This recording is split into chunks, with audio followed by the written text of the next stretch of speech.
give a few opening comments. Ready for that? Roll call, please. Chair Dave Davis, Here. Vice Chair Saxon, Here. Diane Black, here. Hillary Blackerby, here. Roger Durling, Ahoy! Sandra Erman, here. Robin Elander, here. Peter Lewis, Kristen Miller, Suzanne Tejada, here. Michael Becker, Here. Marge Caparelli, Roxana Bonderson, Here. Ed London, Here. Alejandro Gutierrez, Megan Harmon, Mike Jordan, not present. Thank you. Preliminary matters, opening remarks and announcements. So I've already started with that. It's wonderful to see you all in person. I had hoped that we could be downtown. The rooms that we looked at weren't available. And when Tess came up with this room, I was pleased from the standpoint of our first meeting being a place that has great ventilation, pretty adequate parking, and all of the accoutrements which go here. Plus, I like this building. Very cool spot. So thank you, Tess, for getting a building that works. I am wearing my mask. I'm mid-70s. I've got at least 4 underlying conditions that I know about, right? So I will try to project myself like this, but I'll wear my mask most of the time. Do what's comfortable for any of you in that regard. But I will be COVID cautious for a while in that regard. I want to start with a personal experience that I had Saturday night. So I was at a dinner party. I think there were probably 6 of us, 7 of us. And they're all active people, including one of our members here, Minnie Harmon, who's not here right now, which she was. She did correct me if I misspeak. So somebody at the end of the table during the conversation after many glasses of wine asked, how's the state street committee going? And I said, okay. And they go, nah, you can't get away with that. You're gonna, what's going on? How do you feel about what's going on? And I proceeded to absolutely go off. Right? I went off. I went off with excitement. Right? I'll tell you why. We've got an RFP process which came back with 8 incredibly professional responses. We could have fished in that pond and absolutely got back little fish that really wasn't going to meet our community needs. But what I hear from staff, and I'm not reviewing them, what I hear from staff is we have 8 incredible proposals. To me, that absolutely got my blood going, because that means basically we're real. We're about to hit that starting line, and it's coming up. And very frankly, I am just incredibly excited. I'm going to use the word excited 3 or 4 times in the next 30 seconds. This year, it's been feeling for a lot of us, we're treading water. We're waiting to get going, right? We've been treading water. I think if you had asked me that same question 4 months ago, I would have said, I'm incredibly frustrated because we're not moving. But you know what? Just personal observation. The time that we've had now has done a couple of different things, one of which is really big, and that is we're about to engage the community face to face. We couldn't have done that last year. It would have been a totally different process. Very frankly, in my 50 years of experience, it's totally different when you're not actually out in the community in terms of these types of events. Then another thought that I had, and I'm going to be very candid here. When we got going last August, we had a brand new community development director. We had a brand new public works director. We had a city administrator, which was on the brink of resigning. We had a major staff person who has gone out to Goleta that was leading part of the charge on State Street itself. Tess hadn't even been hired yet. She wasn't even in her seat yet. And I'm looking at the fact that this year we tried to spend this time bringing us all together, getting to know each other, interact, and bring up the level of knowledge. But I also know it's given staff the time to basically get their feet underneath them, because they're going to have to manage this contract with these consultants. and engage the community. They were not in a position to do that last August. They will be this summer, right? And this 2020 hindsight, I think it really worked out for the best for us as a community in that regard. The other thing that I'm really excited about is the fact that we're looking at a process which is not your daddy's State Street master plan. This isn't the 1990, 2000, 2010 master plan. We're looking forward, and very frankly, it's a daunting future, right? We've got economists saying that we've got a major recession coming in within 2 years. We've got instability politically and economically across the globe, right? We've got issues here that are intractable in that regard. And the council has asked us to lead the community through a discussion of how we address those in the next 10 to 20 years. I'm speaking of you, Nick. I apologize for being late. Or, pull up the seat right there. You're good. I was just telling you at dinner on Saturday, I was asked the question, right? I said, okay, it wasn't acceptable, and then I went off, right? It was something like that. You folks have an incredible opportunity to lead this community in a community discussion, which no one's had opportunity to do. My opinion, since the 1925 earthquake. I honestly believe that we're looking at an economic, political, social earthquake in this society, and we're basically being charged to basically blaze the path forward for this community. It's an incredible time. It's an incredible opportunity. I now believe that in 2020 hindsight, it's better that we start now this summer than last summer in that regard. So going into this, I just wanted to basically try to say, I hope you can get as excited as I've become, because I'm really, really ready. I am ready for it. So let's get this dog on the road. All right.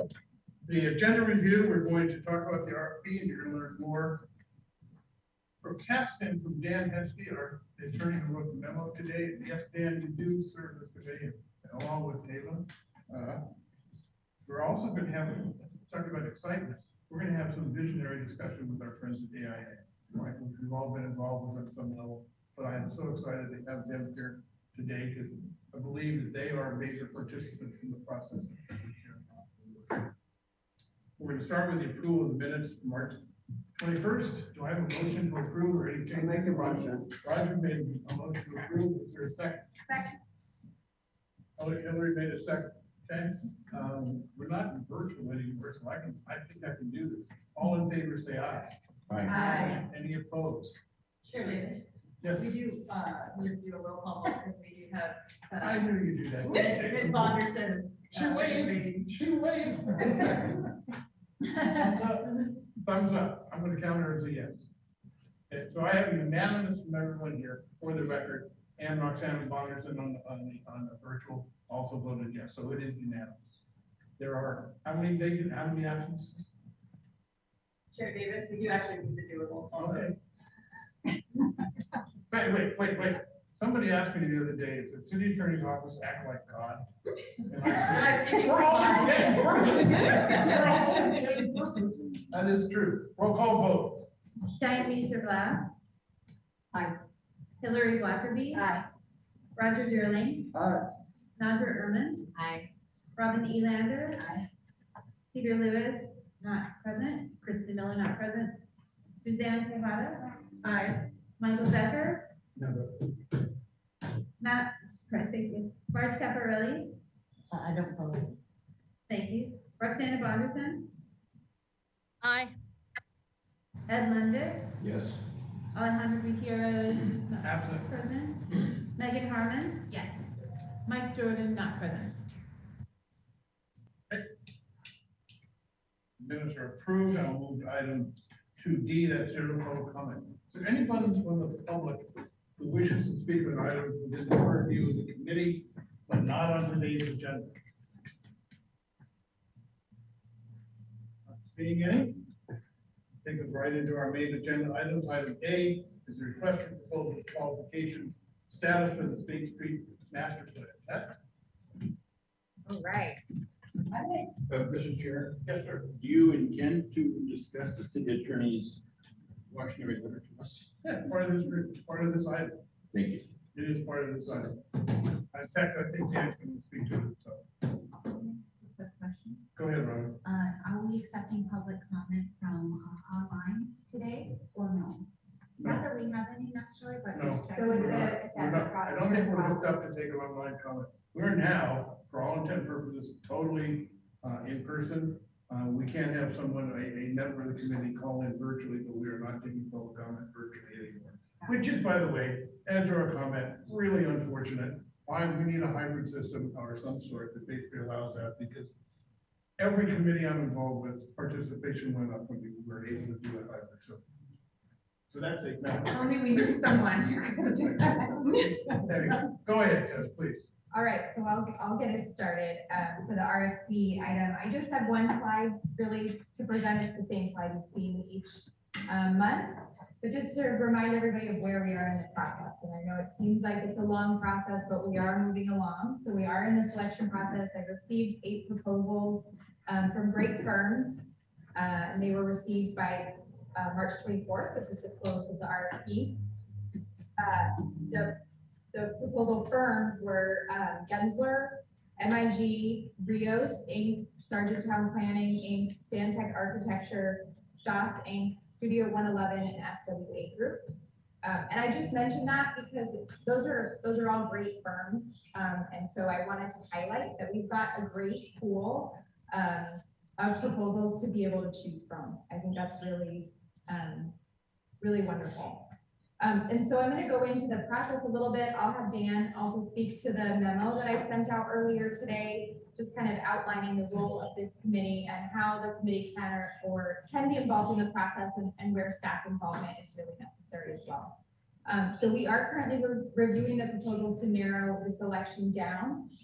There's a small group of staff that's meeting that will be narrowing the group down to the top 4 to 5 proposals, and that actually has already started and will conclude this week. And then I'll be reaching out to the 4 to 5 firms to let them know that they've moved to the next round and request that they submit information that doesn't include anything identifiable. So most likely that will mean that we'll pose questions to the firm that are similar to questions that were asked in the request for proposals that talk about the scope of work. So things like, what is your public engagement strategy, or how are you addressing certain elements that we had in the RFP. And then we'll get submissions from those top candidates without the firm name, and have a subcommittee review those and then rank the group. And then a small group of staff, along with a member of the public, and that is Chair Davis, but not acting in the chair role, will serve, or will move on to the interview process, where we'll select up to 3 firms to come in person and present their proposal. And then staff will select from that, and we'll take the contract to council, and hopefully we'll get it approved and we'll get to move forward from there. I'm gonna stop there. There's a couple, I'll maybe start out, Dan, is there anything that you wanted to just, it sounds like there might be a question, but anything to chime in on from the memo? Maybe one other thing, if you are a member of the public, there are memos on the table, so you're more than welcome to grab one. Hey, Dan, you want to come up here so we can basically get you on the tape? Yeah, I just over here, sit down. So That's okay. Go ahead. I have a question about the memo. It was presented in a way that the office had made this determination.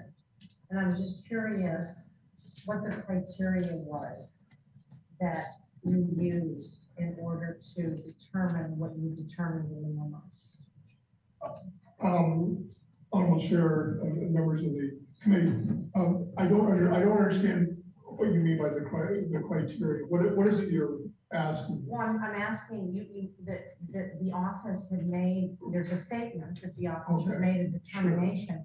So what what was the criteria that was The used? basis for the. Is there a statutory thing? Is there something, you know, that the city has? I mean, or was it arbitrary? I'm just curious, what is the criteria used? Okay, so I think what you're asking me is, why did we issue it as an office memo? And is that not what you're That's not what I'm asking? asking. You. What I'm asking you is, you've made a statement in the memo Yes, that this office has made a determination. yes. What is the criteria that you used to make that determination? The office issues the memorandum as the attorney for the city. And so when we issue an office memorandum, it was written by me, it was written, I discussed it with Ariel, so it was issued as an opinion of the office as a whole. The criteria are what is stated in the memorandum itself. I relied upon the guidelines of the Fair Political Practices Commission to make the determination as to whether or not this committee could participate without jeopardizing the status and role of the committee as envisioned by the council and as included in the charter, if you will, for this committee. And so what was the criteria that I used? California law. That's what I'm asking. Yeah. So you just stated I'm sorry, I'm not gonna, the California Fair Practices and what? The regulations of the Fair Political Practices Okay, Committee, Fair Political which Practices. are cited. Yeah, I was just curious because it made it, when I read it, I didn't see any of that. And so what I read, and maybe I read it too quickly, was just that this office has made this determination and this is what it is. We made the determination based upon the guidelines of the Fair Political Practices Commission and upon the analysis of whether or not the committee can remain a stakeholder committee without the members of this committee becoming public officials, which would then subject each of the members of the committee to both the disclosure and disqualification requirements of the Political Reform Act. And I put the basis for that analysis in the memo. And I do cite the regulation that's stated. But it's okay to have members of the public participate without any controversy or. Yeah, okay, so that was the basis for the memo, or Chair, is it okay if I engage in a direct dialogue without going through? Yeah, no, the- we don't do it. Okay. Let me stop for a second, okay? Let me stop for a second. Because, right, we wanted to have input to a process that really is owned by staff, right? The process of managing this contract, selecting consultants, managed by staff at the direction of the city council. Typical SOP, right? And so we first came to the city attorney's office or to staff and said, I want to appoint an ad hoc committee, which is going to give our input as to the overall process. Like we got our voices heard early, so we don't get over here and all of a sudden, different ways. And the city attorney's office said, you got a problem. This is not the way this committee was set up. The setup is a general stakeholder committee. Economic and personal interest cannot basically be dealt with otherwise. And if you wanted to do this, you're not be able to do that. It's got to be a staff decision only. One of the things I was excited about was after 3 or 4 meetings, like at least 2 meetings for me, probably more for staff, we got an understanding with the city attorney's office of what we needed. And that is essentially the overall picture of what the game plan looks like, the vision, the process, and how we're going to involve the public so that we have that input in vetting the proposals that we have. I totally understand. I'm just in the spirit of No, transparency. and I was just gonna say, their issue was the FPPC rules relative to public officials and stakeholder committees, Right. right? And if we were gonna be, again, we got there, we wanted to be public officials and have everybody involved. We're gonna have to be a different committee, go back to council, be reconstituted, re-vetted, and start over. So, yeah, I just want to understand it, and also in the spirit of transparency, so that people understand that you know, this committee's role is X and not Y, and that the members of the committee understand what their role is as well. Absolutely. So that's why I'm asking No, them. absolutely, and just one other comment. Those of you who are professionals, Diane, Hillary, other people who've been involved in contracts like that. Usually, right, the staff will basically develop a process, go out, hire consultants, the consultant will come in, and then you'll constitute the committee. We didn't do that. We actually constituted a committee before we had selected consultants, before we had a process. And so, to a certain degree, we're creating its own structure as we go. And it's confusing. It's confusing to me, and I've been in the business a long time. When this, if I may, when this committee was first established, a member of the public raised a question about whether stakeholders, business owners, property owners, others that might have financial interest in the downtown area could be involved in the development of the master plan. And I was there at the council meeting, and they said, yes, and the reason is that the committee as envisioned by the council was a single purpose committee. Its goal was to do one thing, and that was to make a recommendation and provide an advisory opinion about the development of one document, the master plan. That kind of single purpose, limited duration, narrowly focused committee does not raise itself to the level of being public officials on a body.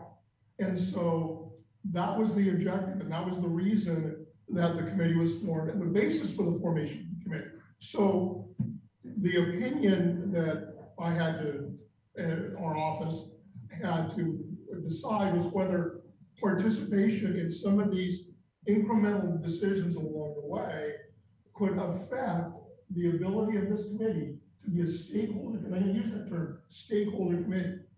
It's a citizens committee of involved people who have an interest in State Street. If we can keep that focus, then those people can participate in this committee and provide the advice and counsel that the city council was asking for. So, which is why, for example, when we started talking about the interim operations of State Street, we said, time out, not your job, not your focus. You need to focus on the overall master plan. In this particular case, staff came to us and said, we would like to get some input on the scope of work. Okay.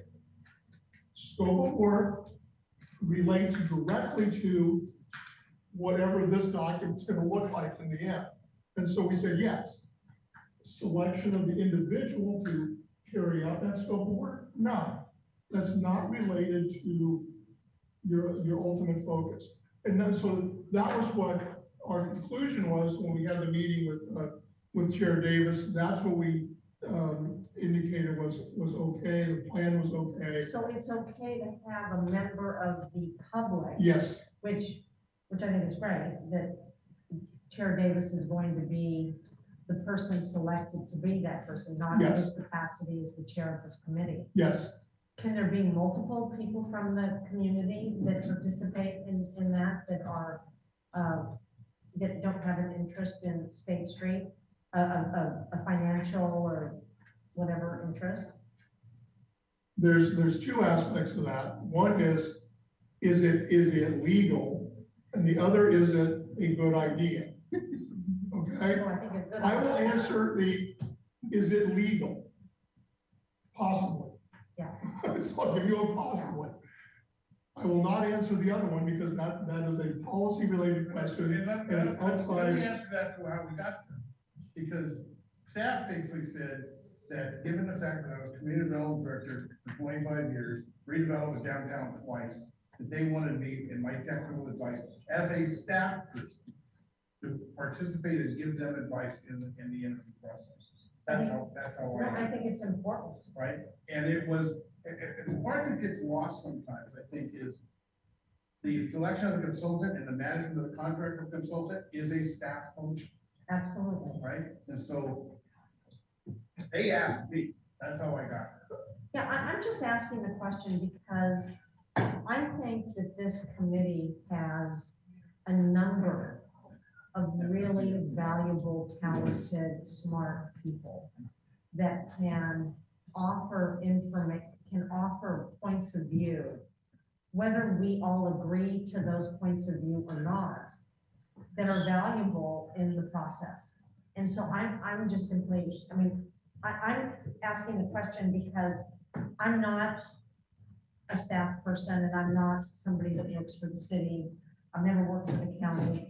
I've worked in the private sector. So that's why I'm asking the question. I think that Chair Davis will bring a lot to the process. I don't really need to belabor the point. I think you've answered my question, so thank you. And Mr. Chair. and then Robin. Yeah, I hear you're listening to the attorney, and I become less well-informed the more you talk. Okay, And when I look at your first sentence in your memo, the city council established the State Street Advisory Committee, limited duration, single purpose, to participate in the development of the downtown State Street area master plan and to prepare a report and recommendation regarding the master plan. How can you say that our looking at these submittals and evaluating them with the staff and advising the city council on how we feel the respondents have would fit in is not germane to our charge by the city council? Don't answer that yet, because I believe it is, and I believe we have got to be part of the decision making, advising the staff as to what we see as being important features and facts regarding the submittals. I don't believe that 2 or 3 or 4 or whatever business owners or property owners downtown on this committee are going to sway all 15 of us. And I think that our recommendation to city council is important. When I look at the last sentence or the last item 3 on page 3 of your memo, you say the city staff will select a consultant and negotiate a contract. The city staff takes the selection to the city council for their approval and contract authorization. When I bracket what the first sentence I read and the last sentence I read, what I see is no one's involved. The city council is not involved or participating in that review of these 8 submittals. The public is not involved in the review of these submittals. The city staff is going to sit down and decide who is going to be the most appropriate person to retain, and they're telling the council that, and the council apparently has no choice to be even able to review what the others have submitted. And to me, that seems very, very strange. Okay, Ed. I got it. You got it? Yeah, okay. Thank you. Robin? Thank you.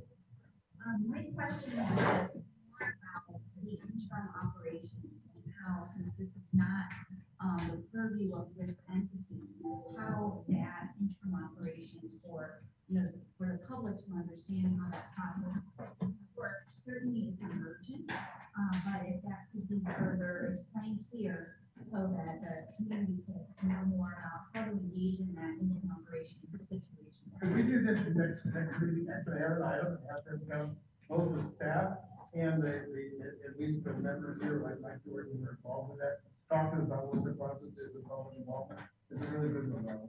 Because that's a fair night too. And Hillary, and then, So I have 2 questions, and one sort of jumps off of Robin's question, which was on the interim operations. I was actually kind of surprised when we got the report on the report that was going to go to city council. And then that report actually said, here were the comments of the State Street Advisory Committee. Well, if we don't have a role in it, why were our comments even included at all? It was confusing because it almost seemed like it was trying to characterize how the committee as a whole felt, but that's not how the discussion was at all. So maybe it was just a miscommunication with the way it's. I think that's why you want to. I just wanted, just for clarification, Diane, is that the council agenda report that was Yeah. attached to the ERUTO? Yeah. Okay. it just seemed a little more conclusory as to like the opinion of the State Street Advisory Committee. So I'm really kind of confused because I thought we did have a role in the interim I won't answer operations. that again, but I'll basically say, it was in the process of like who's on first. Yeah, okay. Right, it was definitely on who's on first. Council, you may recall, when they were, previous committee, downtown, State Street Committee, they went to all the board committees, and they didn't have consensus. So they just gave comments. These are comments into the units. And so they essentially used the same format here, because we were basically like, nobody's on first. Yeah.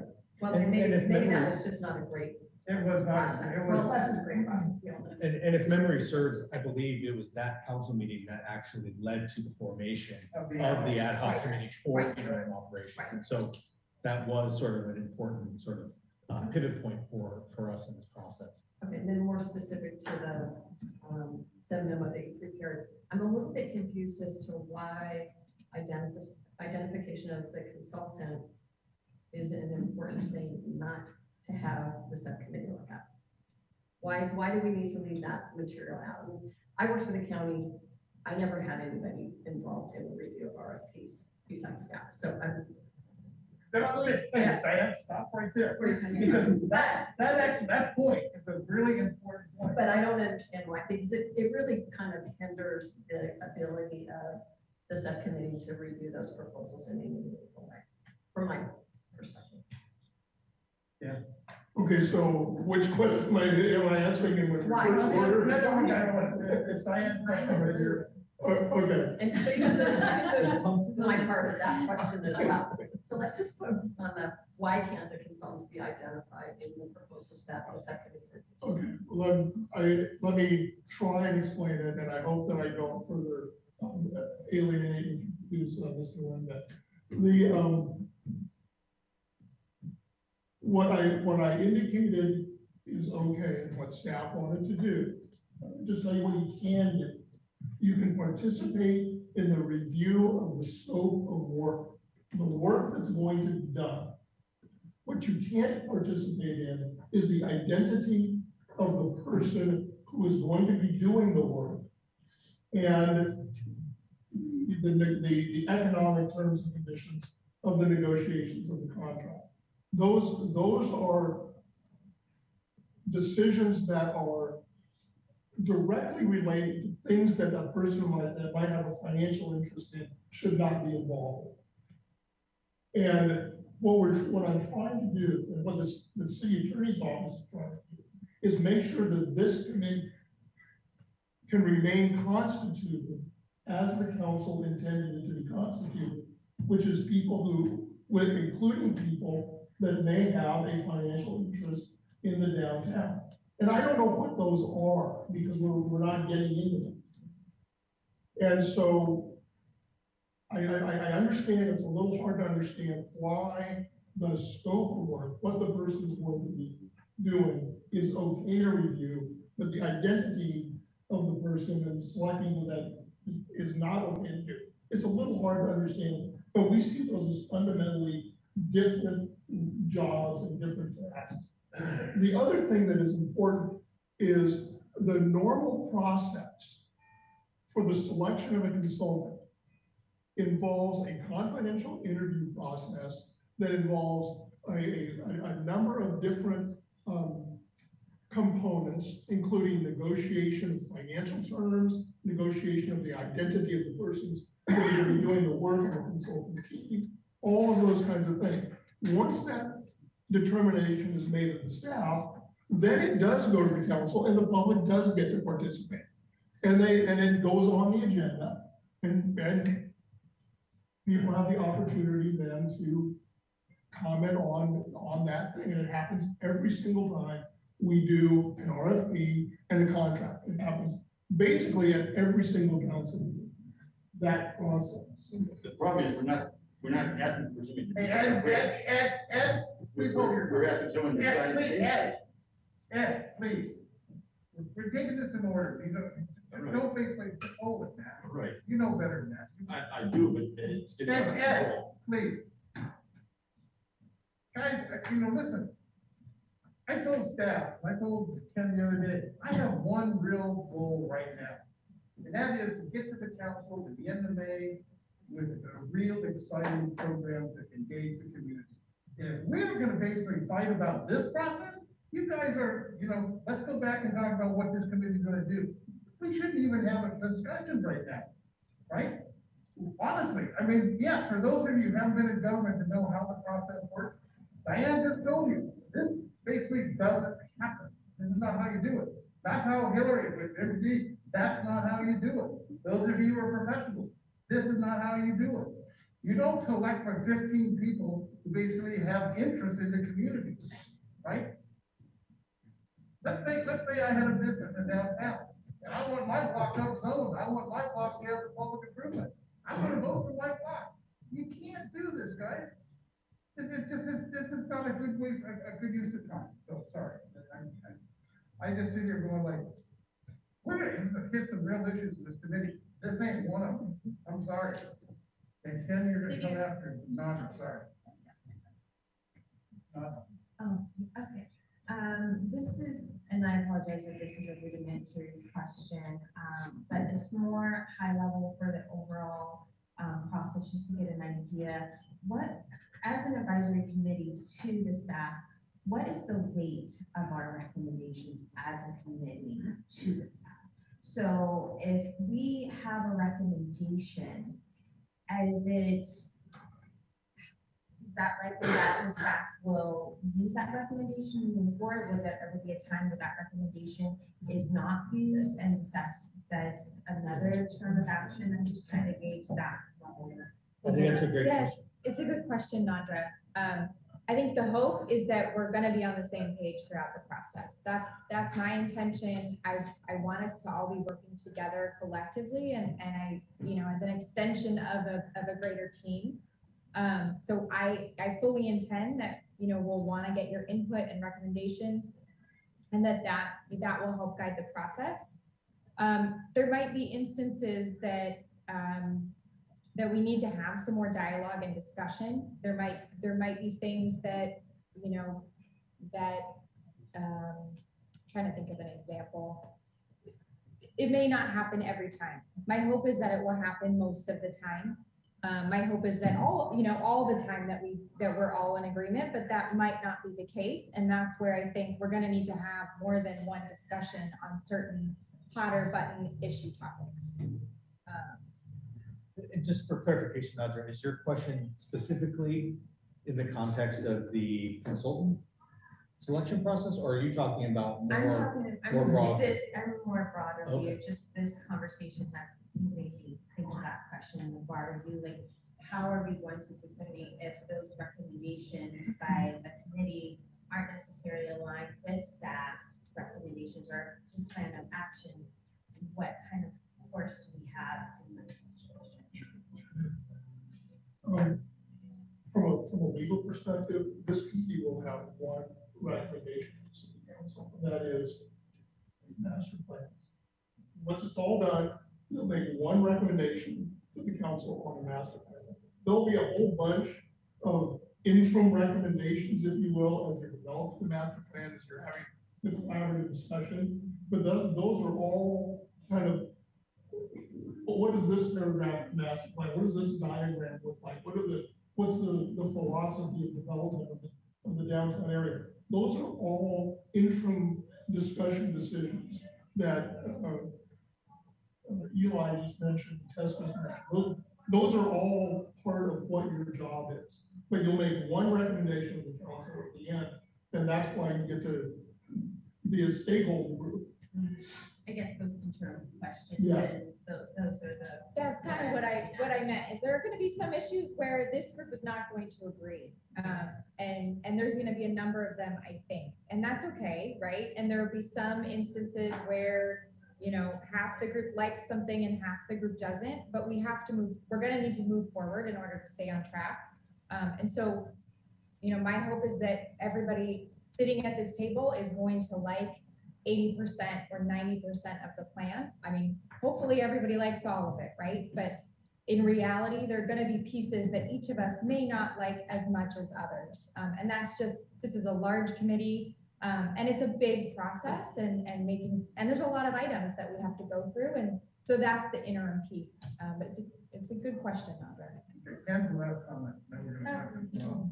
Dave, I think Hillary also had Sorry. Sorry. It's okay. You assumed what I was gonna say. You just read my mind.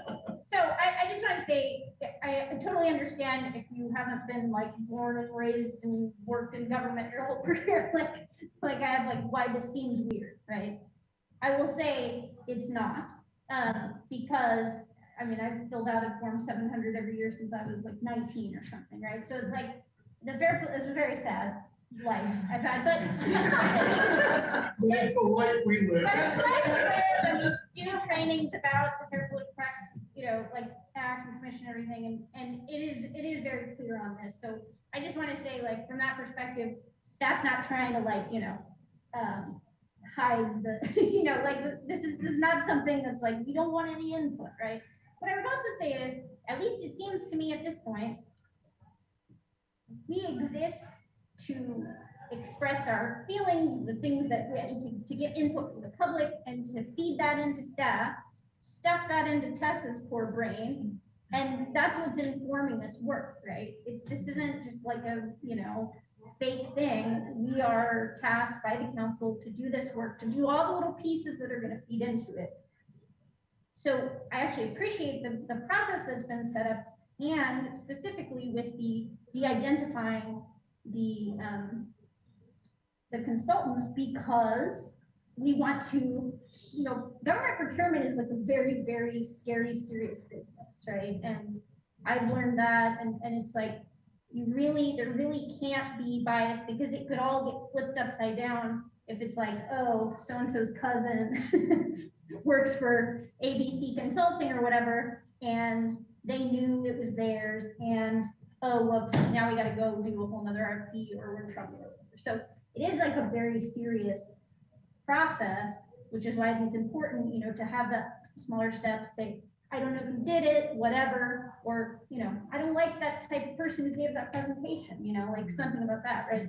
Bias that we're not conscious of will be stripped out of that. And then, of course, it totally makes sense with Dave's professional experience as a member of the public. I'm sure if there wasn't this process and they were thinking what one individual who lives here would be good to give this input, it would be him. So I just want to say, I trust, at least at this point, I've been given no reason not to, trust that staff is taking our input that informs all this. We gave a lot of input on the scope of work that's going to inform, you know, it's informing what the presentations or the proposals are.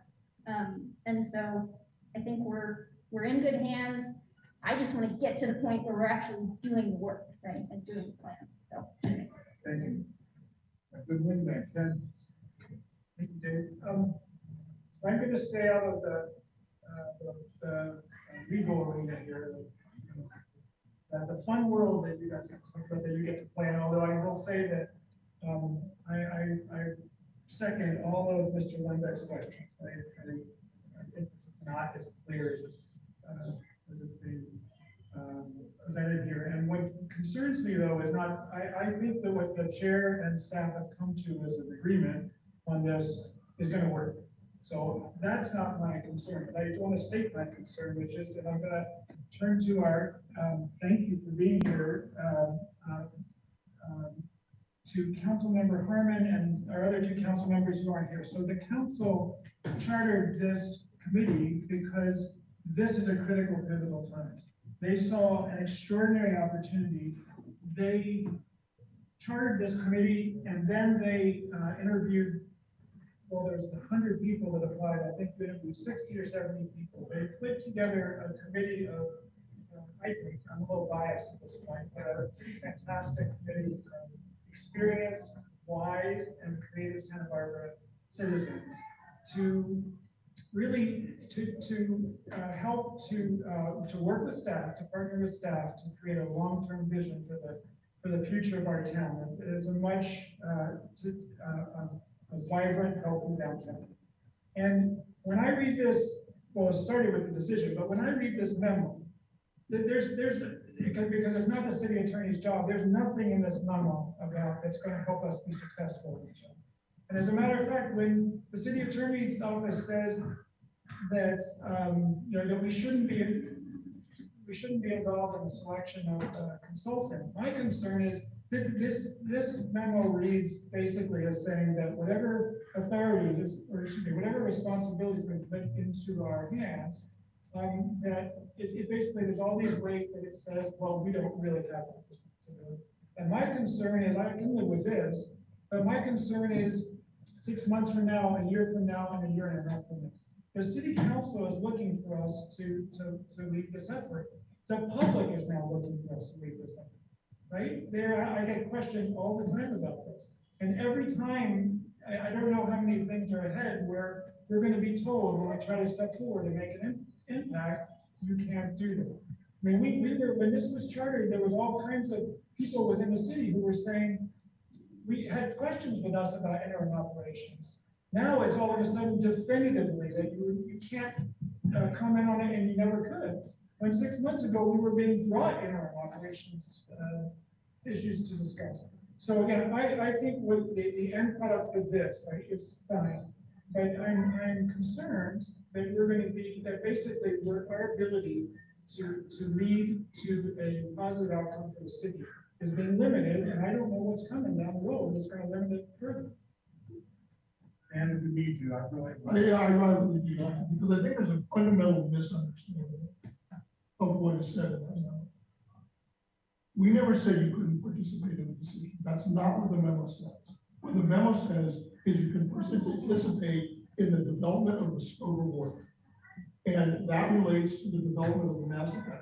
It's very important to understand that what I'm talking about is individual governmental decisions. And we have to make a determination as to what is an individual government decision. The selection of a contractor is an individual government decision. The development of an interim rule for the operation of State Street is an independent governmental decision. This committee gets to participate, and it's an extremely important governmental decision. And that governmental decision is a recommendation on the end product master plan.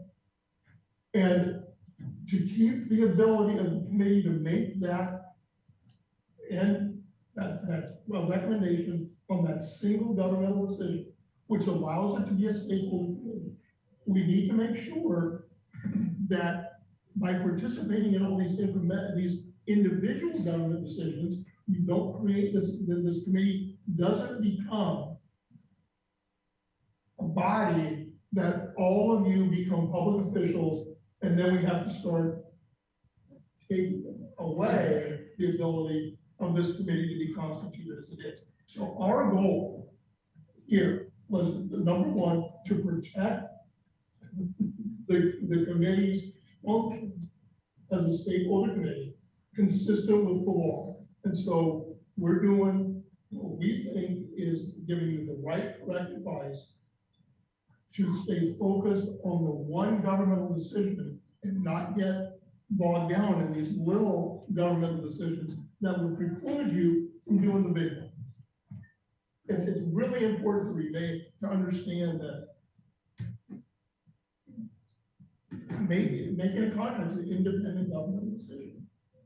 Dave, can I make a comment when I'm done talking about this? I completely agree with Ian. This is starting to feel like a group that is leading without influence. And we know that that happens. Mark, don't go there. No, sorry, Sarah, I'm gonna take my prerogative. We were set up as an advisory committee. No, let me finish. I understand, but I didn't finish my sentence, and what my sentence is gonna discharge the charge you have. And I was gonna say, that's okay, because that happens all the time. I don't think anybody on this committee wants to negotiate the contract of the consultant. I know I don't. That's the city's job. That's what these folks get paid to do. I don't want to negotiate John Doe and Susie Q working on this project. I want to give feedback because I have executed billions of dollars of contracts in my career. I'm 63 years old. I've been doing this since I was 22. And I think there are other people on this committee that have executed a number of contracts in their roles as working for the county or as architects, as planners, as whatever. And I just am saying that I think people on this committee have really good experience that we can give experience to, our experience to staff. I don't think anybody's trying to get in the weeds here. I think people are trying to give back why they were put on this committee because of their roles as professionals. That's all. And Thank you, Mark. And to that end, because I feel exactly the same way. I didn't want public officials, quote unquote, to say that. I don't want to get over here into these weeds, but I wanted people who had experience in doing this type of selection, know the planning process, have been through major consulting contracts such as this. So I've asked Diane Black, Hillary Blackerby, and Suzanne Tejada, with Ken the chair, to be our advisory committee to get input. Does this scope of work head in the direction of this committee? And I think I will accomplish exactly what you're saying here. Right. And I was, again, I gotta say, I'm a hardened bureaucrat. I've worked with city attorney's offices over the years. And, working in government is different from working in the private sector. It just is. There are rules and regulations that are different. And city attorneys give you opinions, right? You can fight for the city attorney opinion and you go into the process, you're fighting a losing battle. That's why they're there. So I was pleased, personally, as chair, because I had better things to do with my life at 74 than to do this stuff, right? I was pleased that we basically had this ability with the city attorney's agreement to have our influence in the scope of given to staff to help make the decision, and me with my professional background and staff request to be involved in the actual interview process. I thought we came to a great, conclusion there. Dave, we've got Roxana and then Megan. Okay, we gotta get to the main thing. Very quick question, thank you, Chair. It seems like a lot of the concern here, and I do understand, is about not having the opportunity to give input into the way this process will occur, not specific consultants themselves, if I'm understanding Marge correctly. Like, can be Joe or Cindy, it's about the process and having say in that. So my question to the city attorney, or maybe to Tess, as this process evolves after the consultant's selected, if we collectively as a committee feel that it's not going in the right direction, we can certainly give feedback to the consultant that we would like to see them shift either in the way that they're getting public feedback or in any other manner, right? So our ability to participate in the development of the process is actually not at all precluded by not having us weigh in on the selection. And in fact, we may be better equipped to give real feedback about how it's working if we didn't conflict ourselves from T1. Would you say that's true? That's absolutely correct, because, and the reason that it is because the work of the consultant, which is to develop a plan, is essentially the work of the committee, and you're the driver of that bus. Yeah, absolutely, that's exactly what you will be doing. That's very helpful for me. Thank you. Thank you, Jim. I think I have Suzanne. No. Roxana. Peter, Roxana, go ahead. Peter, I'll get back with Roxana, go ahead. Hello, everybody. So nice to see you all. I wish I could be in the room with you. I just wanted to make sure that I understood something correctly, and please correct me if I reiterate it not quite right. But did I just hear you, Dave, say that you appointed a few members to a little committee? And if yes, could you please explain what that is? And if you looked at the city attorney memo, it's one of those points there that in fact it would be an ad hoc committee which will give input on a blind test of the consulting narratives and scope of work. And I just want to make sure that I understood how you expressed it. Was it a committee that you created, or was it a committee that was opened up to our group for volunteers? The chair, my prerogative as chair, I appointed. Okay, and I just want to be clear on one thing. Forgive me for asking, but Mr. Hedgkey or Ms. Ostringer, is it common for committees to assign internal subcommittees without opening it to the group? Yes. Okay. Answer, yes. And so, yes. Yes. And so my last question is, in the future, is there a way for us to share our interest in things with you directly, Mr. Chair? Or how would we know that you are putting together subcommittees? Most of the time, we do it, we'll be a working committee. In this particular case, in order to move forward expeditiously, we were not gonna be involved at all. So we, in negotiations with the city attorney's office, we came to this compromise. And my decision on basically doing a smaller committee that works like that, basically trying to include people who have major property interests, we're on boards or committees of the city because you're a public official. So yeah, again, in the FPP city rule, I try to then narrow it to the people who have professional experience in doing this type of work, as Mark indicated a second ago. So it happened to be just one of those things that we created an ad hoc creation in order to solve a problem that we had within the process. Perfect. Thank you so much for explaining it. I appreciate it. Thank you. Chair, just a real quick comment. Very interesting discussion so far, and I think I've also been through many of these processes, though less consequential. I think really the confusion comes from the fact that we were stood up too early. Like if I was running this process, the day that you're running the contract through council is when I'd be standing up to advise you. Correct. So there's not a question. And I think ultimately, because we were stood up 6 or 8 months ago, that's where the confusion comes. Absolutely. I'm trying to say that, and I agree with it 100%. David, I just want to make one final comment before we close it out, just to kind of lead us into the next. I just want to reiterate the firms that we have. So I've looked at all of the proposals, and I recognize I in my role, I get to do that. And I've gone page to page.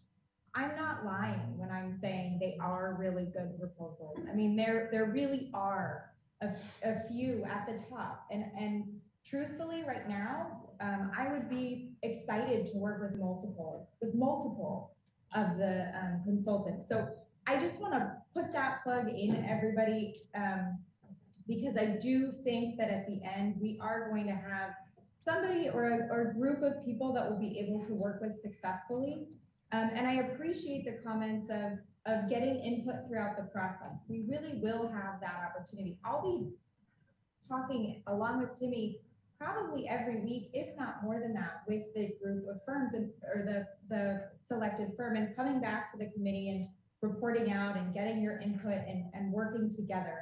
And so I just want to highlight that it is an exciting time. I recognize that there is some frustration in the process, but I hope that we can move forward and really be excited that we are truly embarking on the process right now. I mean, summer's going to hit, and we really are going in full speed to get the master plan done by the end of 2023 or early 2024. I mean, that's a quick turnaround time for something like this. No, thank you for that. And my last comment on the matter is, I want you all to know that the staff is really basically trying to stand up for your interests and your concerns in the discussions.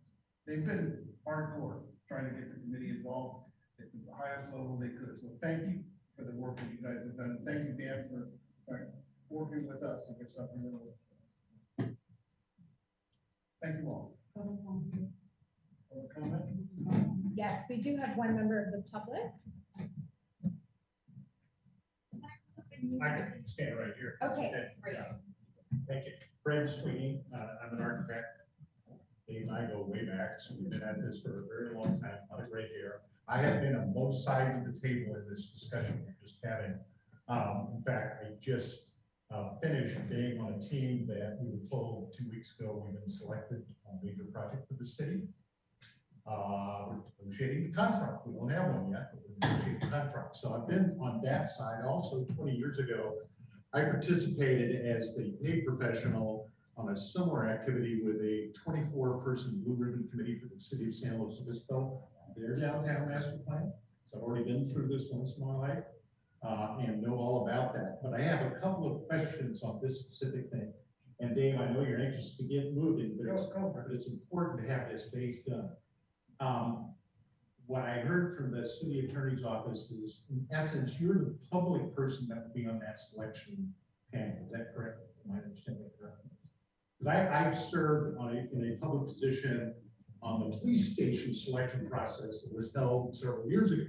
I was asked by city staff to sit on as a public person on this selection process. So now that works. I will also tell you, as an applicant, we're not told who we're competing against until the very last, and then we only know certain things. So even going into the interview, and I know you will appreciate, these companies spend thousands of dollars to respond to these RFPs. They'll spend more thousands once they get down to that short list. So it costs a lot of money for professionals to even respond to these things. So I assume you're going to get top quality folks. The other issue I wanted to bring up to you, because it did hit me personally. I served as chair of one of the review board here for several years. And I was brought to the Fair Political Practices Committee when an individual from the public felt I had a conflict of interest. I then phoned the city attorney's office, and I was told, because I was not an elected official, but an appointed official to that committee, that the city of Santa Barbara could not represent me in that claim. I had to hire my own attorneys. And it came down to, I was advised that it would be a 3-month decision. Once the complaint was received and I filled out all the forms, my attorneys did all the work. The response came back in 45 minutes. Mr. Sweeney, there is no claim against you. But I spent a lot of money getting there. And so that's the question you should be asking the city attorney's office. Are you guys protected?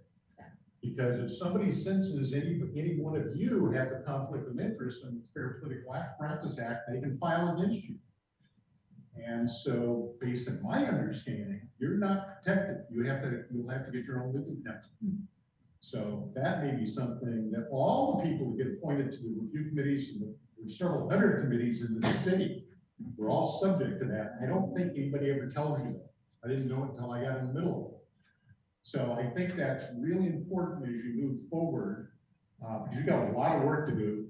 The other thing I would suggest, Mr. Davis, is that you might want to follow the process we use on the review boards and the city council, where you have the public comment first before you get into Q&A and comments from your board, and kind of get into a practice, maybe limited 2-3 minutes, so we all, as a public, know how long we have. And then to Ms. Harmon, who sets policy, you hire 2 people, city administrator and city attorney. The decision not to allow this hybrid response system that we've now come to appreciate under COVID, I think was a bad decision. I would have much rather stayed home today and watched it on TV and been limited to 2 minutes. Thanks, Fred. Deep breath right here, with mask. Thank you all for the comments, and very frankly, even with all this comment, I'm still excited. Sorry. Okay. Yeah, we're moving on. You want excitement? We got it coming up. AIASB Design Thread 2020. Okay, you want to introduce that, or what are we doing? Yeah, I'm just gonna give I just want to give a general introduction to AIA Santa Barbara. They have done a lot of work for the community, and of particular note, both back in 2017, they did a design trip soon after the Thomas fire and debris flow occurred, and so that stalled a little bit. You might hear them talk about that briefly. But then in 2020, they did another design trip. You'll see some of the posters in the room. There's also booklets on the table kind of spread throughout, so feel free to look as they're presenting. And they're really here today to give a background of the work that AIA Santa Barbara did and how that work can really help help us as we're going through the State Street master planning process. So I'm just thrilled to have Debbie and Cass and Paul here with us today to present. Thank you all so much.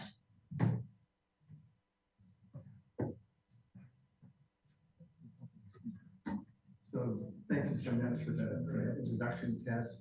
I'm Denny Piker. I'm an architect in town. I'm also co-chair along with Cass of the AIA Advocacy Committee.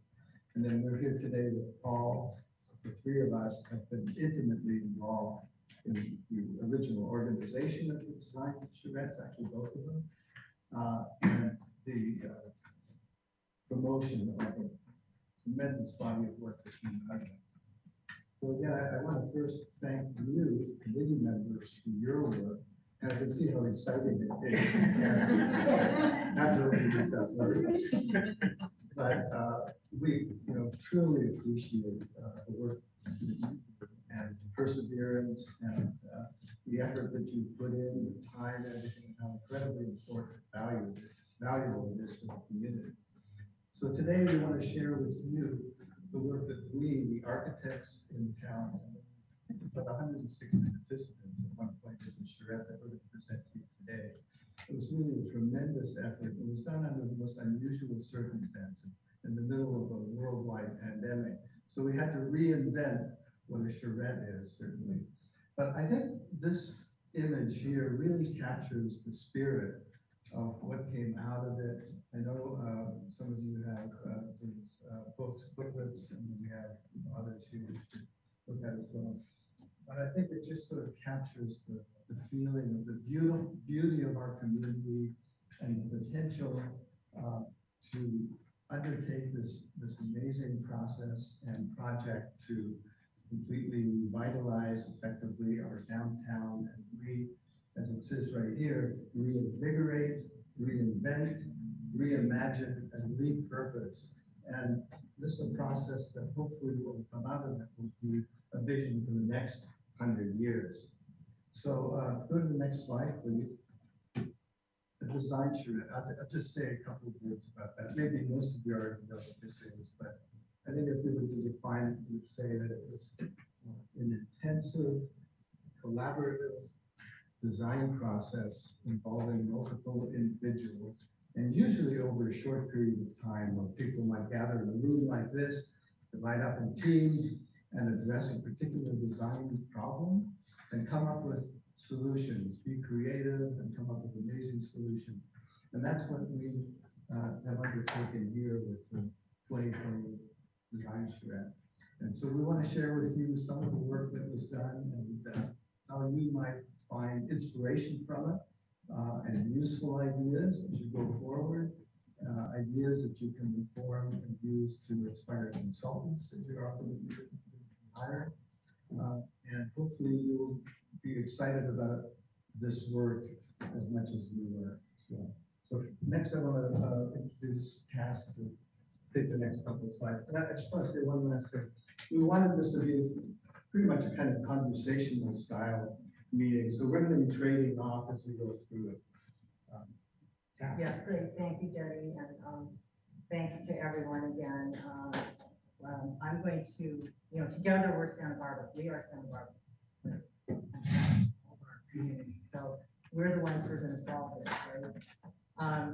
I have a bunch of notes here, so keep me sure that I say what I need to say. But I'm going to talk a little bit about the 2017 charrette, which that image was, because that was in person. And that charrette came about with the urging of our former councilman and now mayor, Randy Rouse. He came to one of our meetings and he asked us if we could do something about studying housing and vitality in the downtown. So in response to that, in the fall of 2017, there were about 50 designers who came together, like you saw in that image. And we went to the Louise Lowry Davis facility, and we had 9 teams, and we studied and illustrated all the ideas. This is that booklet, and there's a few of them around that you can look at, and there's a picture of it there. And our findings from that were recognition and importance of unique districts in the downtown, recognition and importance of paseos that are so unique to Santa Barbara. Housing is key to the vitality of downtown, and closure of certain areas of State Street and De La Guerra Plaza to automobiles. So on the heels, we presented this to council, and then on the heels of it, guess what? The Thomas fire hit, and then the Montecito mud flow, debris flow happened. So suddenly, we as a community had other important things to deal with, which was to help our neighbors in Montecito. So that kind of, distracted us from another very important effort of trying to figure out housing. So by 2020, we had been working with the city long-range planning department and working with those folks to try to figure out how can we continue our work with housing and what could we do to help illustrate what opportunities there might be for housing and also the related outdoor spaces. So the 2020 charrette was fashioned as a result of that collaboration. And so now we did that in the COVID. So instead of one day, now we did it over several months. And I know many of you came and a number of you were participants. And we had it, available for people to come, just like we did in 2017. It was open to the public to come and observe. So we started by, and then the next, yes, there is the slide that we use for city council. And then the next slide shows we first went out, we opened it up to whoever wanted to be involved. And Paul's going to talk about this now. The teams, we opened it up to whoever wanted to. We ended up with like 190 people, I think. And we sent out for support. And this is also other types of support that we got for that undertaking. And then next slide is we went out with the survey to ask the community to give us input about the public spaces and the housing in the downtown. So with that, I'll hand it over to Paul. Okay, and of course, we waited to a pandemic to have a really big sort of event. And this will give you an idea of the resource available to all of you. It's 338 pages. And there were, if you go to the next slide, okay, we had a huge community involvement, and just say we as the area were facilitators for the community. And we had lots of young people through our Metro program who got the word out. And then a lot of you at the table here participated. And Roxanne Bonnerson led one of the corridor teams as a team leader. So you have somebody in your committee who was involved in one of the State Street corridor teams. And there were basically two lenses. So there were 4 teams who looked at the State Street corridor as an entity, just like you guys are. And then we had 12 teams looking at 6 blocks. And so each block had 2 sets of teams lenses. And there were 120 people in block studies, and there were 40 in the State Street corridor. And then we had roughly 30 members of the community, many of whom were at this table today, who served as advisors and resources for the process. So next slide. And so this represents what was a huge community visioning effort. And the thing I'll add is the programming of a project, what the team does is actually the most powerful part of the design. And that's why you as a committee can really have a visionary impact on what your consultant does. And I really believe you guys can make this a powerful document for those purposes. So next slide. Okay, now this document is at your desk, and this is a draft. For those 338 pages, we are creating an index for you guys so that you can get deeply into this document. And an example is, like different committees, like how to prioritize storm management, how to prioritize housing, interactive art installations. Like these are all categories that are in your index, and you can go to this document and say, gee, what does that look like? Or if somebody has a bridge project, what is that? You can find it, you can look at it. And I really encourage all of you to look at every page of this document, because what it represents is what your community wants for their city. And again, it won't necessarily be the design and the thing for our city, but there are components that you as a committee may really love and want to have the consultant explore. Okay, next slide. Okay, now I'll turn you over to Kay. And so, yeah, this is really all about a vision for State Street. If you go to the next slide. As Paul mentioned, we had 4 teams, and I think there were about 10 people in each of these teams. And those 4 teams focused on the area that is probably of most interest to you in this committee. And that is the full State Street corridor and the possibilities for it, the ideas that could be incorporated into the future evolution of the State Street corridor. You can see here, and I recognize it, you know, it's kind of tiny and it's difficult to see much detail. But the essence of it is, in these 2 examples here, 2 teams kind of looked at this corridor in different ways and generated different creative ideas that you can draw on as you move forward with this vision when you take a closer look at some of these. And this is just the sort of the overall diagram of the street, but included with each team's work product are individual little renderings and ideas and blow-ups of different areas and different points. Next slide, please. And then if you sort of break it down into themes, this, for example, is one theme, gateways and intersections. What happens in those particular nodes of the State Street corridor? Is there an opportunity to create gateways that might distinguish different districts? Because State Street, you know, it's a long street, it's very spread out. But if you look at it closely, you see that there really are some discrete areas that maybe have somewhat their own identity, and you can use, you know, look at some of these ideas to as ideas to enhance that identity of those neighborhoods. So next slide.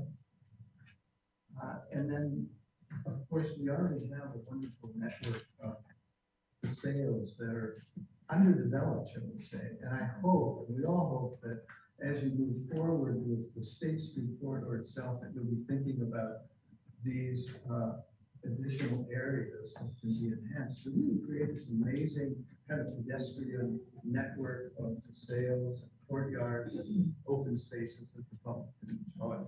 Next one. Could I just make one other comment on that previous slide? That these are showing, again, like all of it, it's just really big thinking and many ideas, all of which are available to you if you were to bring consensus in the community. Like what are the things that we're really gonna, you know, hone in on? What will be the final answer? But we, as architects, have provided you with everything in the kitchen sink, right? So that you can look at all these things and then with the community and lots of help with the community, find that consensus. I just wanted to point out with this, that this is actually, this is the old Nordstrom's over here, and this is the parking garage. So what this team put is a bridge going across and then creating a whole new system above the Paseo Nuevo. There could be a whole new place to explore and experience, you know, the mountain views. So that was part of that particular slide. And then the next slide is this is the 900 block. And this shows an example of large, very, you know, big graphic patterns on all of the paseos and the street and the plazas. There's something very similar to this. If you've ever been to Rio de Janeiro, they have these amazing patterns that were designed and that flow throughout the entire city. And some of them are, they're all black and white and terracotta that represent the different, all the peoples. So it's a really powerful thing. You can imagine how this would feel as you were moving through to have this level of graphic quality to offset the amazing architecture that we have. So this one is showing, there's a link, this is the Hughes building, there's a link through here to take you back through, this is the Canary Hotel, some market stalls possibly here. This is over between the, behind Marshall's, taking advantage of some of these great spaces that are just underutilized right now.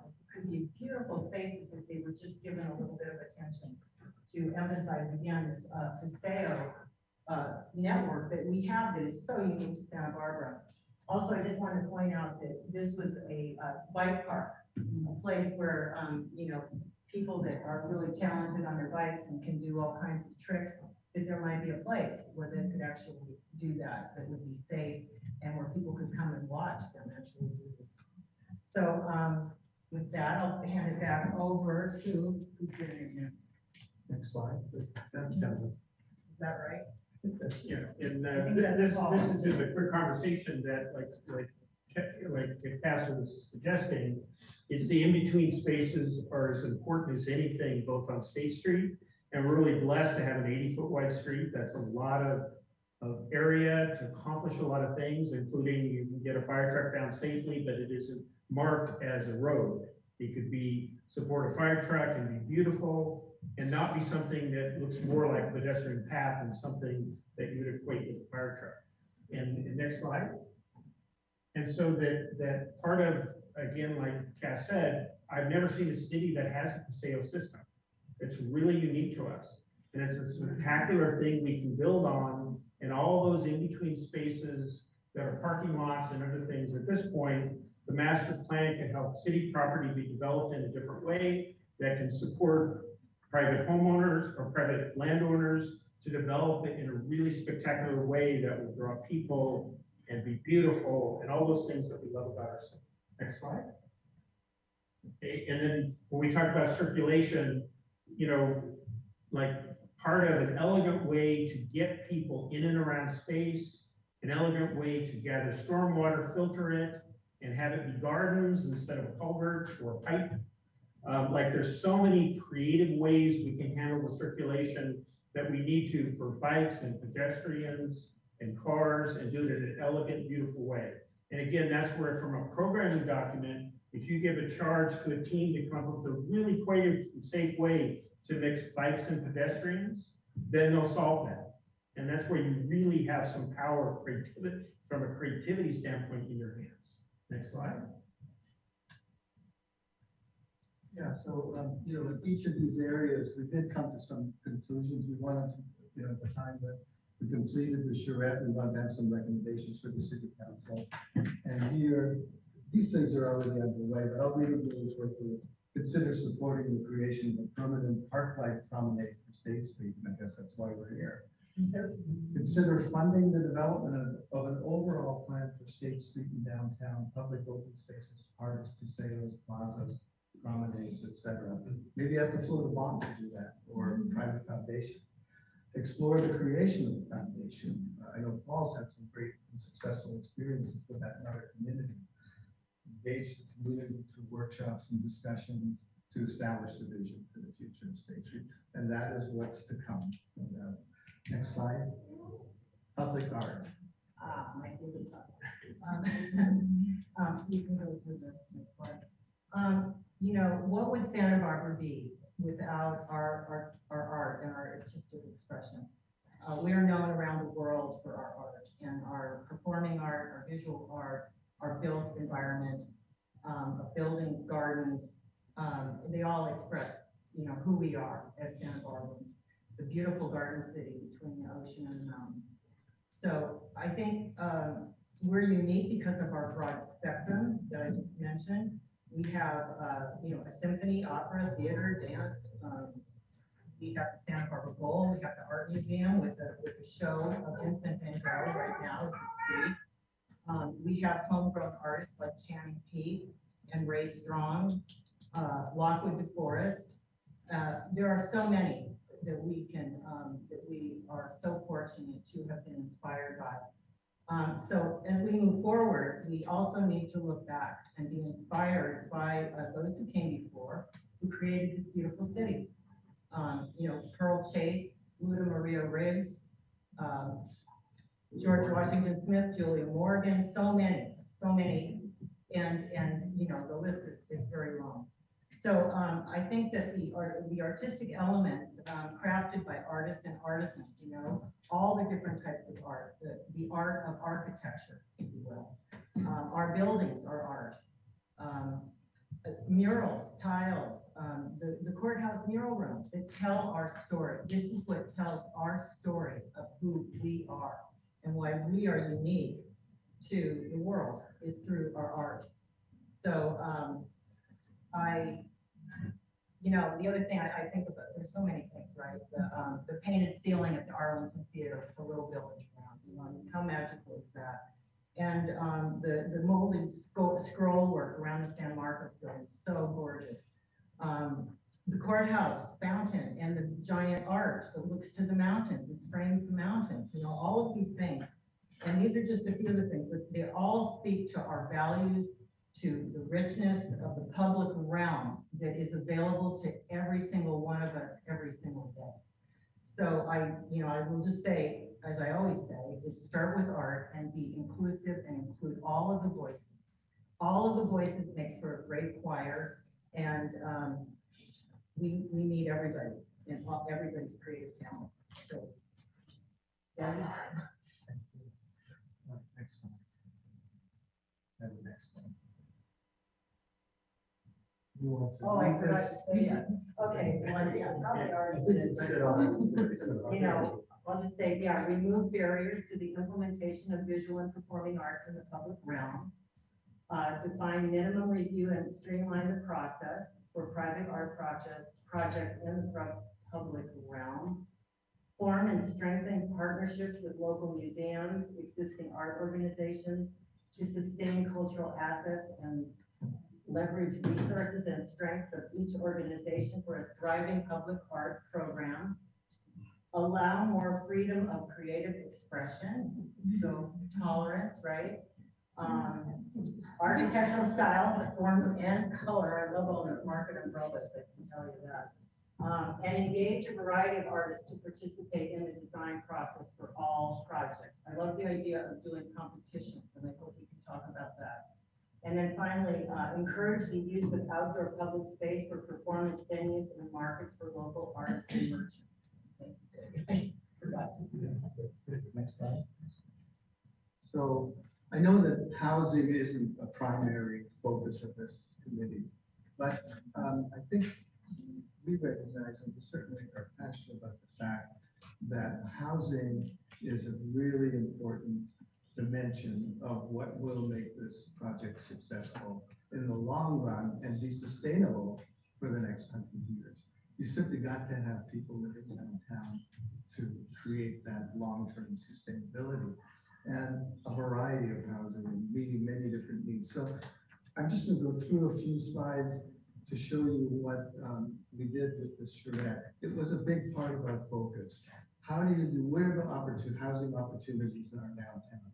How do they fit in with the overall equation? So as you move forward, hopefully you'll be thinking about housing too, and how these buildings will provide housing for people will fit into the overall vision for this master plan for State Street. So I'm going to touch on a few of the slides. One of the interesting things we did here was not just some pretty pictures of apartment buildings or condominiums, but rather we did do a metric analysis to determine feasibility of these proposals. How would they actually work? Would they be feasible? Are they realistic? That type of thing. I can take you through conclusions as well. Next slide. So just an example of better use of parking lots. We have some grade level parking lots that are perfect opportunities for redevelopment, partnership, private-public partnership, housing authority, private developers, city, maybe building over parking structures, certainly in some of those existing parking lots. Next slide. And then here's just some examples of development in some of the interstitial spaces or redevelopment in some areas, and just images that show how those kinds of housing developments can fit in and how they can also create these beautiful sort of public paseos and courtyards as well. Next slide. And then, of course, we've got the design within the existing historic fabric. That's very important to the community. And I know we're always working on developing guidelines for how to do that. But it certainly can be done. And some of these illustrations show. Next slide. And then there are a lot of existing buildings that are perfectly good condition that could be repurposed in some cases for housing, in some cases for other purposes, you know, in the long range future of the city. And again, that was something that was very much explored by the various teams working on the blocks in particular. Next slide. And then transit-oriented housing, you know, we have the transit center downtown, and you know, we worked on one of the teams, came up with a lot of great ideas about how that whole block can be developed. But one really interesting thing that I think is worth considering is that image there that shows a fully automated parking structure that can reduce the footprint, the land footprint that parking typically takes, and even the cost of it overall. And it's something that really can be explored as a way to park vehicles much more efficiently and use the land that is freed up by that solution much more effectively for future housing and other kind of commercial development. Next slide. And then, of course, the underlying theme is always sustainability. I'm totally on board with that. Certainly, exploring these ideas as formulas to have that. Next slide. So there is, you know, our land downtown is so expensive that we have to be prepared for what it takes to incentivize developers to actually build out. And then have that housing integrated into your plan, the plan that you're going to be creating for the community that we're all going to be creating together. So this just comes to a couple of conclusions that we need to have very flexible design standards, especially in our downtown. So you have constrained spaces, you have historic resources, you have a lot of conditions that require that kind of flexibility. Efficiency in designing livable floor areas, reducing costs, really important. But one of the probably the most important things we have to recognize and accept is that in order for downtown residential projects to be feasible, we need at least 3 stories of residential in these new buildings in the compact urban center of our community. And we have to be prepared for the possibility of 5-story buildings to incentivize, including more affordable units, affordable to that segment of our community that it will take advantage of subsidized housing that's provided for very low income. Next slide. So again, you know, these are just things that our recommendations that came up in the housing focus. Consider designating all rental housing projects in the central business district as community benefit projects without the need for special findings. Continue to work in partnership with AIASB and others to determine the appropriate development floor area ratios. I know we're not doing that anymore, but there are other ideas on the table that we really need to consider to make it possible to get housing developed. Include best practices for development and sustainability, and then create an adaptive reuse ordinance. Because one of the real challenges with reusing existing buildings is that the usual zoning regulations and building regulations don't always work for those buildings. So we have to consider what some of those challenges are and make sure that our ordinances accommodate that type of development. Next slide.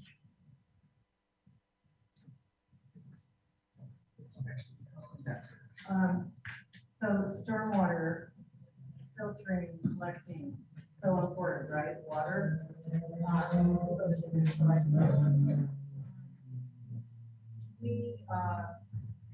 We all know that water is our lifeblood, and we don't have a lot of it here, and we need to be very, very mindful and be creative in terms of new ways that we can figure out how to collect this water and use it, as opposed to just having it run down the street and go into the ocean. So that was something that all the teams were very, very focused on. And I know even in 2017, there was a project that showed a stormwater system in the middle of the street of San Bernardino Street. And so as we look to, as Dave was talking about with the housing, in the urban environment, there is no place to put the water. You know, that's why it goes into the street and out. So we don't have big lawns like we would have in a suburban area. We have an urban setting, so we need to find ways that we can collect that water. So many of the teams showed examples like this, where they had these beautiful solutions of a municipal district to collect the water underneath the street.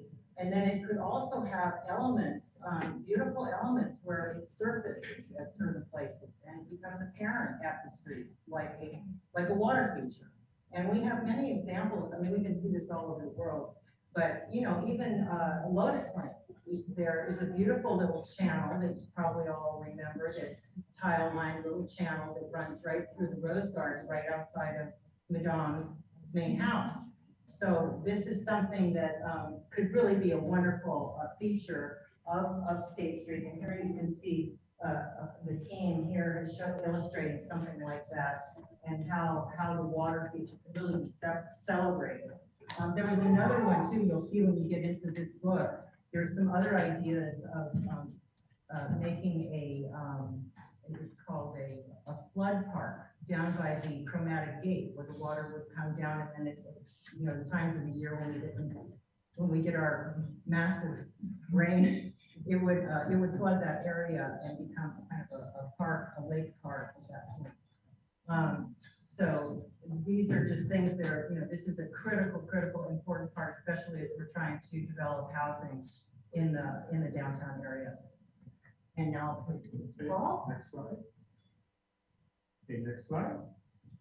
Okay, public-private partnerships. Now, this is my 43rd year at Burns this year. And I've been blessed to work on a lot of public-private partnerships, both nationally and locally. And what I worked on was Bryant Park in New York City, which was called Needle Park, before my mentor, Arthur Roosevelt, created the Bryant Park Restoration Corporation. And he hired our firm to do the preservation part. And we transformed the park physically with physical design. But what really makes that sing is the program. He created in this case, it was a for-profit corporation, but there's also foundations like the Santa Barbara Bowl and Oxy, where they program it. They do it for the benefit of the community. And that's why you guys, as a document, could require this from your consultant to create these kind of partnerships. Next slide. And they're extraordinary in what they can do, because we know cities always have limited money, tax bases always have limited money, but if you open it up to foundations and public-private partnership, you reach out to your community to help physically support soft costs of design and engineering, hard costs of built things, and be able to manage phasing and incremental creation of the big idea. And locally, next slide.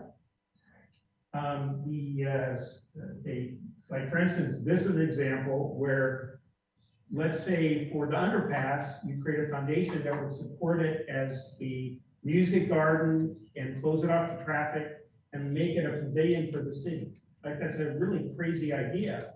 That you could imagine if the community was supportive of that idea, you could get the money together to make it a destination, not something you sprint by that it is currently.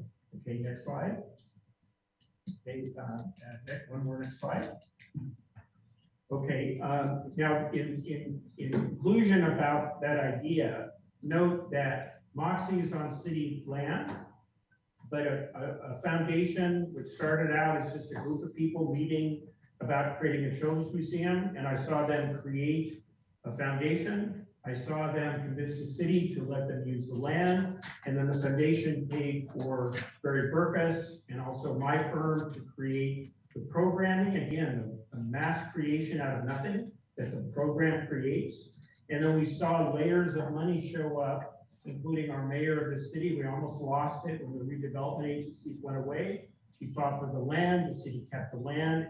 And instead of a piece of like land on State Street, it's an amenity for the city, run for the community.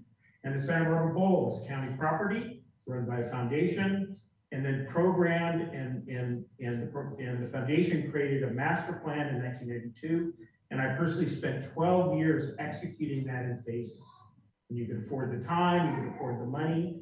And that's what I'm saying, is we live in this amazingly generous community, whether it's the Granada, the Vic, the Cancer Center, the museum. I could name 1,000 projects in this town where the community got behind. Why not create a foundation for State Street? And then we can raise money to secure it, to clean it, to manage it, to have the Music Academy of the West do a performance on the street, or have a museum do an exhibit, or have UCSB have classes on the street. And then we can engage our whole community in what we can be. But just know, you guys have in your hands the program, what a consultant would do. That is like your creativity can create that kind of vision. Just like the master plan for the bowl that I didn't create, but I got to execute. And with that, I'll turn you back to Ed. Well, I think we're all. Well, I did have a couple things this morning. Go ahead. So that is the conclusion of our presentation today, but it is just the first step. We are so grateful to be here, and we're excited for the opportunity to, help our community. That's what we as architects do, and AIA Santa Barbara is very, pleased to be here, and as always, we will be here. We will remain fully engaged and available to help this process as it moves forward. It is our mission to create, and I'm going to read this, the very best in our built environment through design that supports health, safety, and welfare, that is functional, sensitive, and inspiring to the residents and visitors to our Santa Barbara home. So with that, we will. Yeah. We'll Let's have a open it up. conversation. Yeah.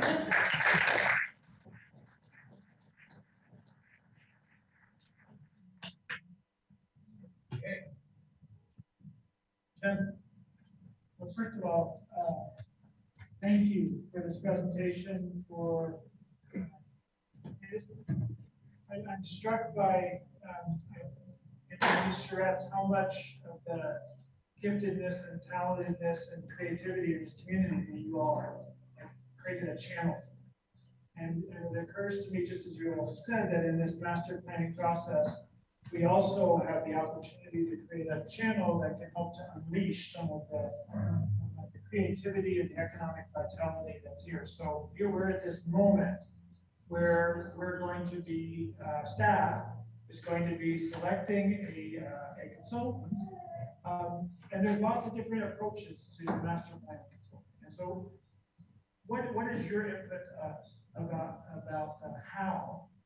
Like what kind of a channel we can create here that would help to make more of this a reality? Well, I personally, and I'll use the Santa Barbara Bowl master plan, which was done by Full Chocolate Partners out of New York, with Design Art locally.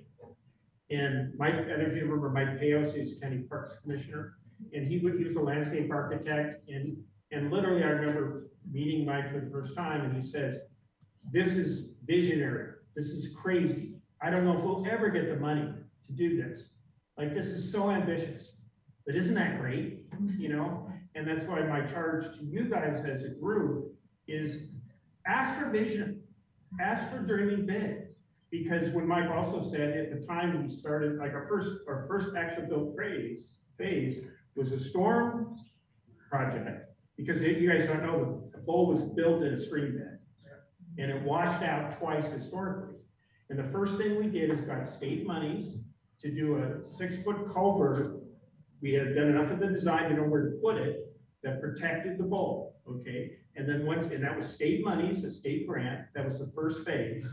And then we had the site protected, and then we had an anonymous donor show up to do the least glamorous part, which was the basement and the bathrooms in that first phase. But because we had this visionary master plan, those were 2 little pieces that were already through CEQA, they were already approved by the Planning Commission. And so for 12 years, our teams could make sure we were in alignment with the master plan, and then we could design something and we'd go right to the building department. And that's why in Tess is an expert on CEQA, where you make sure that you include that thinking in how you do this. Because what I love about the Bowl Master Plan is for 20 years, we could do projects, and it was all approved by planning in 1992. Okay, so it's the vision and the big idea, and you guys are in really good hands with Eli and Tess we're really, the stars are aligning. These people have tremendous muscle and knowledge that can guide you. Sorry, I'm sorry. No, that's all right. I kind of appreciate probably, but if you go for this, you'll be lucky to end up with this, right? So go for that so that you end up with something really fantastic. Don't be afraid. The passion is behind it. That's cliche, but the money will fall.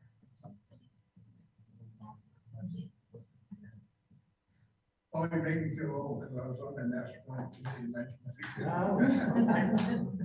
Excellent job. Good example. Roxana. Hi, everybody. It's so nice to see all of you up there presenting. As the team mentioned, I was one of the members who was on this charrette team, and they're not kidding when they talk about the number of hours and the number of manpower and the amount of expertise and vision that was put into this project. I get goosebumps every time I see it. No different today than any other time, and it's such a pleasure to see you all present. I just wanted to put in my 2 cents and share with my fellow committee members here in the advisory committee.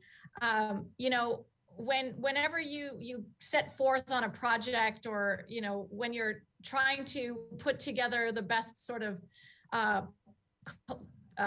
compilation of information to prepare yourself for any type of project, you go and you read books, you go and read statistics and websites and so on. For me, every time that I come forward to work with you all on the State Street project, I come back and I refresh my memory on this. And there are hundreds of pages of material, but it is such a plethora of information. I have one of the printouts here that was provided to us after the charrette was done, and it's just pages upon pages upon pages of the drawings that you've seen presented today. And I want to mention, whether you like to read it on paper or if you're comfortable reading on your computer screen, this is posted permanently on the AIA website. And I think it's very, very worth your time to go through it and read it, and maybe even collect questions for yourself, questions that you can ask, Dedi and Paul and Cass and the group of people who are specialized to bring this information forward. I'm always happy to help as well. But the fact that there was so much work from people who know our city really, really well, professionally, intimately, as users, and as people who practice every single day, I just think that there's so much valuable information here that we shouldn't miss out on. And so I hope that we as a group here in our advisory committee are able to tap into this information, into this data, into this collection of beautiful, beautiful proposed ideas. And hopefully it will be something that will help guide us forward. I'm not saying that there's one perfect solution. I think that there's dozens of excellent ideas that maybe we can even grab and pull and put into our future idea brainstorm pot of as we work together in this group. And I just want to emphasize the fact that the group that we have here in our State Street Advisory Committee, it's a collection of people with different expertise. We couldn't function without any one of us, because we were chosen to bring in this specialization, this information that we are carrying in our brains that are really important. And so I just really want to emphasize how much I encourage all of you guys to tap into this area of expertise that we're so lucky to have the AIA provide for us, and so lucky that we have so many hundreds of people from our community that were willing to do the legwork for us. So if you have any questions, you have the team that are standing in front of you, but I'm also here if you ever need anything. So please let me know. Thanks, everyone. So good to have you here. Thank you so much. Other comments, questions? Wow, please. This is one hell of a document, and I just want to applaud you and the team and all of the people that participated. I was a kind of spectator in the process during and on all of those Zoom calls. And every time they would occur, and it was just early on in my role get the privilege to participate in whatever ends up happening. And I just think that there's so many really wonderful nuggets of inspiration here and exploration into the deep parts of what makes downtown tick. And I just think that there's significant value to the process that you built. And I think it's a model for us in terms of what the level of quality that we aspire to. We've already started. So thank you. And do a shout out to Paul, who has been working on putting together this index. Because I know when I started looking at this, it's like overwhelming, right? There's just so much.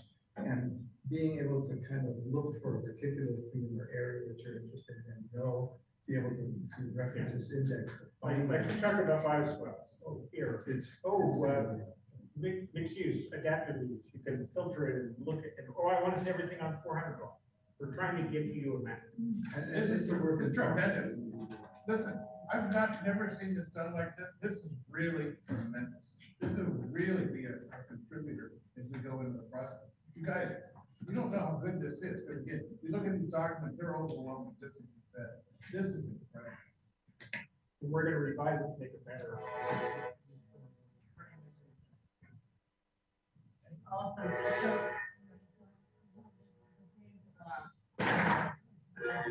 this giant one, and I think you all are, we also, I call it the Cliff Notes version, is the smaller one, which is, helpful. That's what all of these posters are, which you all may recall. I hope you all saw them when they were on display downtown. That was another part of our effort that we really didn't talk about. But in trying to, the half of it is getting the information out to our community so that they can understand what all these options are and help us to make the decision and come to consensus. So this is also, all of this stuff is on the AIA website, and Roxana, thank you for bringing that up. And so this one, again, is just kind of, it's by topic. So sustainability, and then it shows work from all of the teams that focused on that particular thing. Certainly not every single thing, but so all of these are available to you. And yeah, if you want to get one of these printed, I think that it can be arranged through Trico Reprographics, because you probably would like to have one on your coffee table. And then if you deliver a PDF form, there's 338 pages, and if you look on an index, you'll be able to go to the very PDF you're interested in. Okay, other comments? Thank you so much. And, thank you for the opportunity. We're going to see you a little bit further down the road as we move forward. Thank you all again. Thank you. Thank you.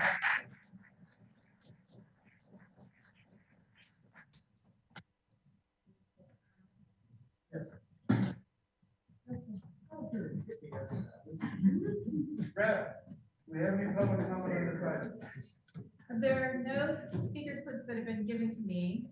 I do not see anyone raising their hand for public comment either.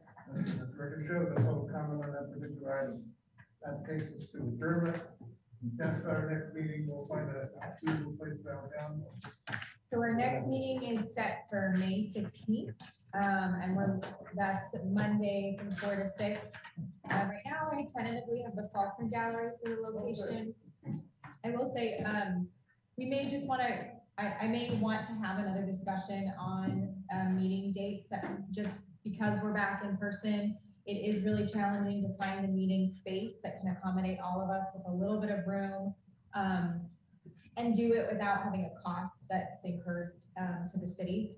So just keep an eye out. I might send something out again. Just, I know we've done it before, but bear with me as we're just trying to find meeting spaces that can work.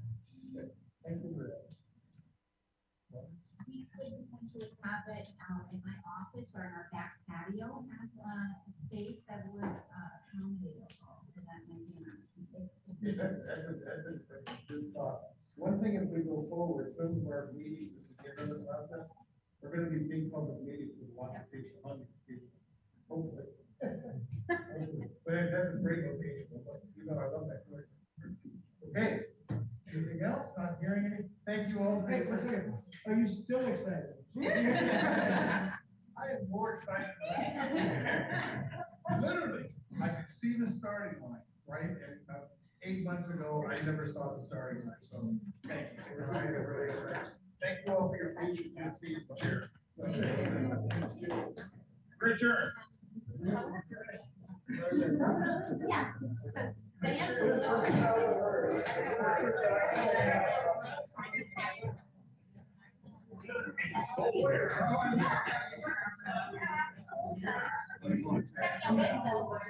Diane?